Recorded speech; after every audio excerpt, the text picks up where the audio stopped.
J'ai bien écouté les amis de Borj-Bararij, j'ai bien écouté également le maire de Louiba et bien d'autres, les amis de Béjaïa. Nous avons écouté des témoignages sur les élections législatives. Je tire déjà la première conclusion, c'est la conclusion qui est la suivante. C'est parce qu'il n'y a pas de cadre de débat dans le parti qu'aujourd'hui on a parlé des législatives. Si on avait créé les conditions d'une évaluation au Conseil national du parti, si le parti avait immédiatement convoqué une session du Conseil national, on aurait fait les évaluations, on aurait tiré les conclusions et on aurait séparé les problèmes des listes des autres problèmes. Et malheureusement, si les amis ont insisté sur les élections législatives, c'est parce que aujourd'hui, c'est le seul cadre dans lequel ils peuvent faire leur témoignage. Mais le problème n'est pas les élections. S'il vous plaît, les problèmes vont au-delà de cette élection. Je vais vous faire quand même des petits rappels très simples. Et je profite, je ne suis pas quelqu'un qui a peur. Assez souvent, devant les pires des situations, je n'ai jamais eu peur. Donc les menaces que je reçois aujourd'hui ne peuvent pas me faire peur. Je reçois des appels anonymes à 3 h du matin, on me dit voilà, on sait que... bon, mais tout ça ne change pas grand-chose dans notre détermination. Parce que nous voulons poser des sujets politiques. Je vais quand même vous faire un petit rappel. Le mois de mai, je fais un témoignage, mais je prends toujours à témoin les membres de l'ancienne direction du parti. Le mois de mai, je pars en Suisse. Je dis aux amis, c'est terminé. C'est terminé. Notre direction sera dissoute. Parce que le parti a décidé de changer de cap politique. Mais je vais vous annoncer quelque chose. Moi, je ne suis pas d'accord avec ça. C'est pour cette raison. J'ai accepté de partir. Et à partir de là, je n'ai pas voulu livrer toutes les informations puisqu'il s'agit quand même d'une fonction importante que d'être à la tête du secrétariat. Mais j'ai bien compris les sujets politiques. Mais je vais quand même vous faire un petit rappel, très simple. Je vais vous donner les moyens de décoder les situations par vous-même. Le FFS a organisé un grand meeting que je peux qualifier d'historique à la salle Atlas le 4 mars. Ce jour-là, nous avons fait la démonstration politique que nous sommes un parti mobilisateur, que nous sommes un parti sérieux, mais que nous sommes également un parti qui demande le changement.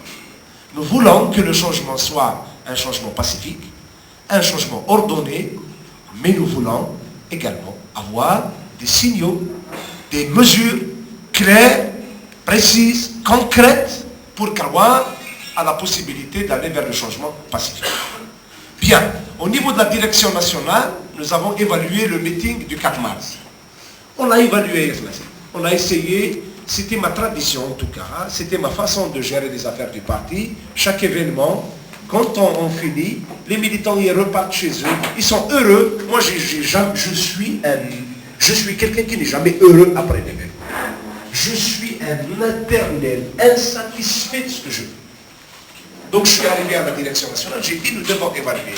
Moi je ne suis pas très heureux de ce qu'on a fait à la salle à place pour telle raison, telle raison, telle raison. J'avais avancé mes raisons et c'est plus d'exploits. Juste après, on a décidé d'une stratégie qui est la suivante. Preuve que ce sont des rapports qui sont rédigés par des personnes, pas par des instances.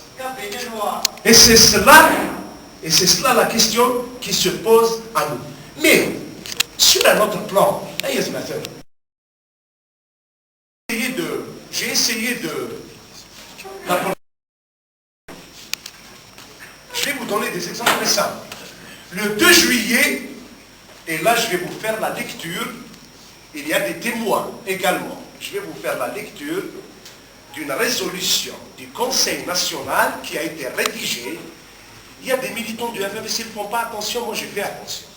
J'ai été premier secrétaire de personnes dont Khaled Rachid a rédigé une résolution. Les militants du FFS n'ont pas fait attention. Dans cette résolution, il y a eu un glissement politique grave. Et j'ai dit, vous êtes en train d'envoyer des messages, moi je ne suis pas d'accord avec ces messages. Vous voulez des négociations, moi je suis contre les négociations. Je vais vous lire la résolution du FFS. Ce n'est pas Karim Tabou qui a inventé quoi que ce soit. Voilà la résolution du FFS. Qu'est-ce qu'il dit? Le Conseil national du FFS estime que la stratégie globale du pouvoir dans la situation actuelle s'articule autour des axes suivants. 2 points. Les décideurs n'aiment pas leur position en première ligne devant un mouvement social qui assiège le Moravia. Les décideurs ne souhaitent pas se retrouver seuls devant le tsunami social menaçant malgré les mesures financières prises. Le pouvoir a besoin d'une nouvelle légitimité et d'un consensus politique et social rénové. Le pouvoir a besoin de nouvelles bases pour la stabilité du système politique qu'il a mis en place au lendemain de l'indépendance. Le pouvoir, quoi qu'il dise, quoi qu'il fasse, a besoin de nouvelles forces politiques et sociales. Le pouvoir a besoin de l'opposition.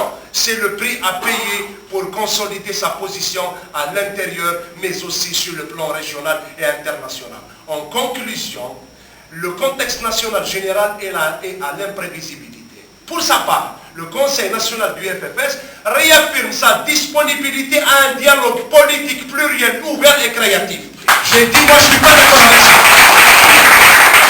Moi j'ai dit, si le FFS a décidé d'entamer des négociations secrètes avec le pouvoir, moi je ne suis pas d'accord. Moi je ne suis pas d'accord avec ces pléniers politiques. Et à partir de là, mais j'ai dit, je suis un militant discipliné, j'ai dit, chers amis, ceux qui ont eu l'occasion, nous avons tenu des réunions avec les membres du secrétariat national, avec des amis, j'ai dit, s'il vous plaît, je ne vais pas mener un mouvement de dissidence. Moi je respecte Aïtman. Je ne vais pas m'opposer aux options politiques arrêtées par ces personnes, mais je suis en droit de dire, je ne suis pas d'accord. J'ai dit, je ne suis pas d'accord. À partir de là,